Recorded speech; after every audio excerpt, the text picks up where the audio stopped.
आपके माध्यम से माननीय मुख्यमंत्री जी को ये बताना चाहता हूं कि जो ये भेंट मुलाकात में नौटंकी करते हैं और जिस प्रकार भेंट मुलाकात में घड़ियाली आंसू बहाने का काम राजनांदगांव में किया, झूठ बोलने का काम किया। साफ शब्दों में कहता हूं कि उन्होंने कहा कि उनकी मां को, उनकी बेटियों को थाने में बुलाया गया। सरासर झूठा है। कहीं कोई सम्मन जारी नहीं हुआ, कहीं बुलाया नहीं गया। ये अपनी राजनीति पकाने के लिए उस दिन कांग्रेस का कोई कार्यक्रम था, ये अलग से गए थाने के सामने, बिना बुलाए थाने के सामने बैठे। और आज वो बोल रहे हैं कि मुझे थाने में बुलाया गया, अपमानित किया गया। 15 साल भूपेश जी रामराज था, छत्तीसगढ़ में शांति थी। और आज आप जिस प्रकार की बात वहाँ राजनांदगांव में बड़े दुखी मन से बता रहे थे, तो उसका ही मैं करना चाहता हूँ। अब दूसरा विषय, एक तो उनके सम्मन्स का मामला क्लियर हो गया कि कहीं कोई सम्मन्स जारी नहीं हुआ, बुलाया गया और न किसी प्रकार की उनको नोटिस दिया गया। दूसरा विषय जो बोलते हैं कि डॉक्टर रमन ने मुझे जेल में डाल दिया।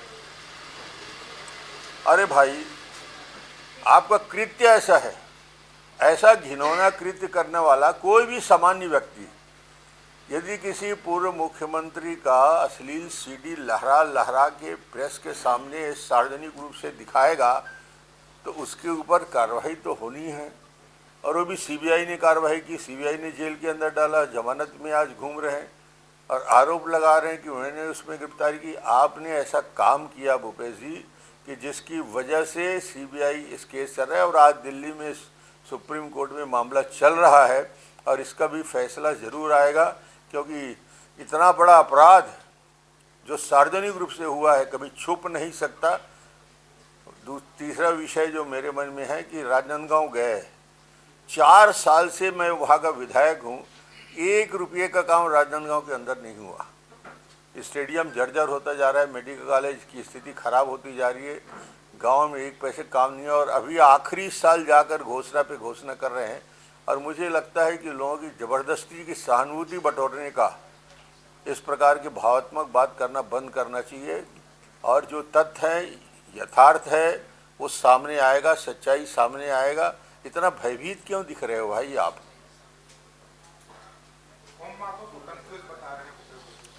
कंफ्यूज तो खुद भूपेश बघेल जी है। ओम माथुर तो साफ शब्दों में संगठन के इतने अनुभवी हैं कि भैरव सिंह शेखावत के साथ काम करने वाला व्यक्ति है और आज बड़े बड़े राज्यों में वो संगठन के दृष्टि से वहाँ के काम संभाले हैं, तो उनके बारे में बात बोलना उचित नहीं। अब 2012 से लेकर अभी तक आखिरी तक भारतीय जनता पार्टी के शासनकाल में 20% से 32% आरक्षण भारतीय जनता पार्टी की सरकार ने विधानसभा में प्रस्ताव लाकर उसको मंजूर किया और उसका क्रियान्वयन किया। अब इनकी सरकार आई है 4 साल में और 4 साल में ये हालत हो गया कि 2 असफलता इनको हाथ में लगी। एक डिस्ट्रिक्ट कॉडर जिला स्तर में जो भर्ती का अभियान हमने छोड़ा, तृतीय और चतुर्थ वर्ग का किया था, उसको जानबूझकर अपने आदमी को कोर्ट में भेजकर उसको निरस्त कराया गया और उसको निगम मंडल में पद दिया गया। और दूसरा, अनुसूचित जाति के आरक्षण के विषय को लेकर भी कोर्ट में गए और वहाँ भी जिस व्यक्ति ने न्यायालय में मामला दर्ज किया था उसे भी सम्मान दिया गया। तो कुल मिला के इनका राजनीतिक षड्यंत्र का नतीजा है जो आज आरक्षण के लिए आदिवासी आंदोलनरत हैं। वो उनके बयान को कोई गंभीरता से बहुत लेता नहीं है। वो कब कौन सा बयान देंगे और कब पलट जाएंगे, तो उनके बयान को इतना गंभीरता से आप लोग भी मत लिया करो।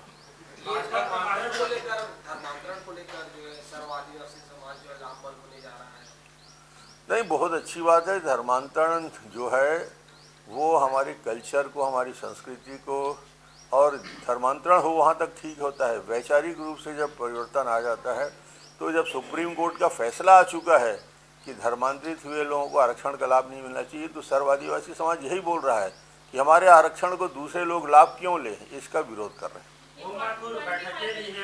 उत्तर भी दिए हैं, लेकिन भानु प्रताप उपचुनाव के लिए भी नहीं है। नहीं, भानु प्रतापपुर में उनकी जाने की ज़रूरत नहीं है। हम जैसे लोग हैं, हम लोग जा रहे हैं और हम लोग कर लेंगे। उनके तो जब जनरल बड़ा इलेक्शन होगा उस समय उनकी उपयोगिता होगी और सरकार बनाने के लिए बड़ा दायित्व उनका है। और निश्चित रूप से पूरे विश्वास के साथ उन्होंने कहा है 2023 में पूर्ण बहुमत की सरकार छत्तीसगढ़ में बनेगी। उन्होंने कहा है कि अंतिम स्तर तक काम हुआ करता था, अब हम उसको बूथ स्तर तक ले गए हैं। अब बूथ से उसको आगे बढ़ा के पन्ना और पेज प्रमुख तक ले जा रहे हैं, तो उनको भी काम में लगाया जाएगा, उपयोग किया जाएगा। उसकी विश्वसनीयता पे ही प्रश्न है कि क्वान्टिफाइड डाटा के लिए जो एजेंसी तय की थी उसने क्या किया, कितने साइंटिफिक है, क्योंकि अलग अलग समय में अलग अलग आंकड़े आते हैं। तो मुझे लगता है कि इसकी विश्वसनीयता पहले से लोगों के मन में है। आदिवासियों को आरक्षण इसी आधार पर मिलना है, क्या लगता है इससे कोई फायदा होगा उन लोगों को? नहीं, इस पर कोई फायदा उसमें नहीं दिख रहा है। छत्तीसगढ़ में बिजली सिस्टम सुधारने के लिए केंद्र जो है 9 करोड़ देने वाला है, लेकिन उससे पहले केंद्र ने कहा है कि बिजली बिल पटाया जाए। तो किस तरह विद्युत की हालत खराब है। बिजली बिल हाफ करने की बात करने वाले आज बिजली का बिल दुगना होता जा रहा है और बिजली के लिए पूरे आज हर जगह आंदोलन चल रहे हैं। तो पहले तो बिजली का जो झूठ बोला था बिजली बिल हाफ करने का, उसको ठीक करें, फिर केंद्र सरकार के जो देयक है उसको लौटाएं। आप भानु प्रतापपुर जा रहे हैं, क्या कुछ तैयारी है, क्या स्थिति है बीजेपी? भानु में मैं पहले भी गया था, आज भी जा रहा हूँ, 2 दिन रहूँगा भी, लोगों से मिलूँगा, कार्यकर्ताओं का सम्मेलन में हिस्सा लूँगा, कार्यकर्ताओं से, प्रेस से, मीडिया से बात करूँगा, सभी लोगों से बात करूँगा और कार्यकर्ताओं के अंदर जो अद्भुत उत्साह है उसको आगे बढ़ा के चुनाव जीतने के लिए हम क्या क्या कर सकते हैं उनसे चर्चा करेंगे। ये दिवंगत पंचायत शिक्षकों का कल आपने समर्थन करने पहुंचे हुए थे। मुख्यमंत्री भूपेश बघेल बार-बार कहते हैं कि संविधान में इसकी कोई नहीं है, इस तरह से हो गई। बहुत संविधान पढ़े हैं भूपेश जी। सवाल राज्य सरकार के अधिकार का है और चुनौती का है। जब शिक्षा कर्मी को 500 रुपया में नियुक्ति दी गई थी 1998 में, उस समय से लेकर आज तक शिक्षाकर्मी रेगुलर हो चुके हैं और आज शिक्षाकर्मी के परिजनों को अधिकार है कि जब वो रेगुलर हो चुके हैं तो शिक्षाकर्मियों को अनुकंपा नियुक्ति मिलनी चाहिए। जब उनको आपने कर्मचारी मान लिया है तो उनके अधिकार का हनन नहीं होना चाहिए और निश्चित रूप से अपने जायज़ मांग के लिए संघर्ष कर रहे हैं, उसको किया जाना चाहिए। छत्तीसगढ़ में